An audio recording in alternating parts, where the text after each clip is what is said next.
चीनी मिल के अधिकारी जो मैनेजर है, मैं उनकी बात आपको बता रहा हूं। उन्होंने कहा कि मुझे लगभग 12 साल हो गए चीनी मिल में काम करते हुए, और जब से मैंने काम करना शुरू कर दिया चीनी मिल में, तभी से मैंने घर में चीनी लाना ही बंद कर दिया।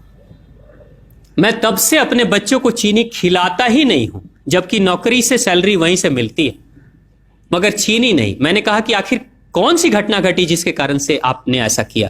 तो उन्होंने बताया एक छोटी सी घटना, कि चीनी मिल में जो ये पानी निकलता है ना, चीनी के बनने के बाद उस प्रोसेसिंग में जो पानी निकलता है, उस पानी में वो सारा केमिकल भी मिक्स रहता है, और उस पानी को चीनी मिल वाले लोग अक्सर एक टंकी में जमा करके रखते हैं। ये सभी चीनी मिल वालों के पास में होता है, आप भी कभी जाएंगे तो आपको भी पता चलेगा। वो टंकी में वो पानी रखा जाता है, लेकिन रोज रोज प्रोसेसिंग हो रहा है, रोज चीनी बन रही है, रोज बहुत सारा पानी आ रहा है, तो आखिर कब तक? एक टंकी की क्षमता है ना, कितने दिनों तक वो टंकी खाली रहेगी? भर जाती है, भरेगी तो फिर क्या करेंगे? खाली करना है। तो क्या किया था चीनी मिल के लोगों ने? सोचा कि छोड़ो ना, अब कहां जाएंगे उसको फेंकने के लिए कहीं दूर, क्योंकि अब उतनी बड़ी टंकी जिसमें हजारों गैलन पानी है, उसके लिए ट्रांसपोर्ट में कितना खर्च आएगा, तो बेहतर होगा रात के अंधेरे में कहीं खेत में डाल देते हैं। क्योंकि जनरली फैक्ट्रियां तो होती हैं ऐसे ही बिराने में, तो कहीं डाल देते किसी खेत में, क्या पता चलेगा पानी है कि चीनी मिल का पानी है, क्या है। तो ये सोचकर मैनेजमेंट वाले लोगों ने रात में ही उस पानी को खेतों में छुड़वा दिया, और नतीजा ये हुआ कि उस खेत की सारी फसल जल गई, मिट्टी बंजर हो गई।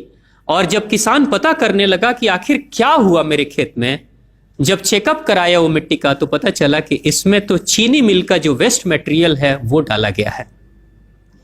तब उसको खबर मिली कि हां, किसी स्टाफ ने बताया कि हां, हमारे चीनी मिल से ही पानी डाला गया था आपके खेत में, और पूरी मिट्टी बंजर हो गई।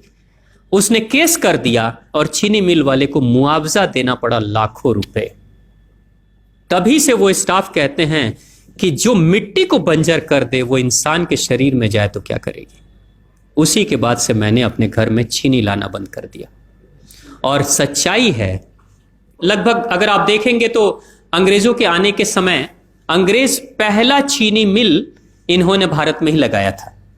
पहला चीनी मिल भारत में ही अंग्रेजों का लगा, और अंग्रेजों ने चीनी की शुरुआत की। भारत के लोग गुड़ खाते थे, चीनी नहीं खाते थे, उन्होंने बहिष्कार किया, बिल्कुल नहीं। लेकिन चीनी और चाय पत्ती दोनों के लिए लोगों को तैयार किया गया था। चाय पिला पिलाकर फ्री में, चीनी के लिए तैयार किया गया और चाय के लिए भी तैयार किया गया।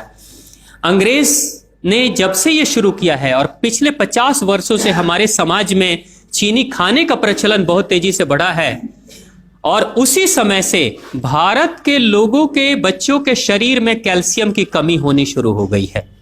अगर कोई मां, अगर कोई बहन जो गर्भवती हो, गर्भकाल के दौरान अगर चीनी का सेवन अगर कोई बहन कर रही हो, तो चांसेस ज्यादा होते हैं गर्भपात होने के।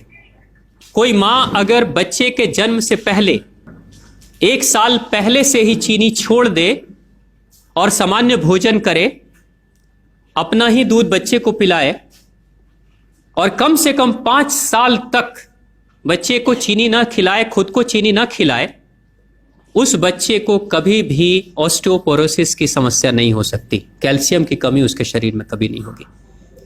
चीनी जब जाती है आपके शरीर में, तो बाहर जब निकलती है तो अकेले नहीं निकलती, कैल्शियम लेकर निकलती है। चीनी कैल्शियम लेकर निकलती है, हड्डियों को गलाकर निकलती है। और जिसके शरीर में कैल्शियम की कमी हो जाती है, उसके शरीर में मैग्नीशियम, पोटेशियम, आयरन सबकी कमी हो जाती है।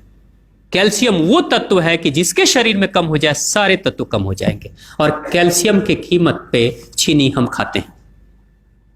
भारत, पाकिस्तान, बांग्लादेश, नेपाल, ऐसे कुछ देशों के अलावा दुनिया के बहुत सारे ऐसे राष्ट्र हैं जहां चीनी का इस्तेमाल ही नहीं होता। आज भी चीनी खाते नहीं, बहुत सारे देश नहीं खाते बिल्कुल।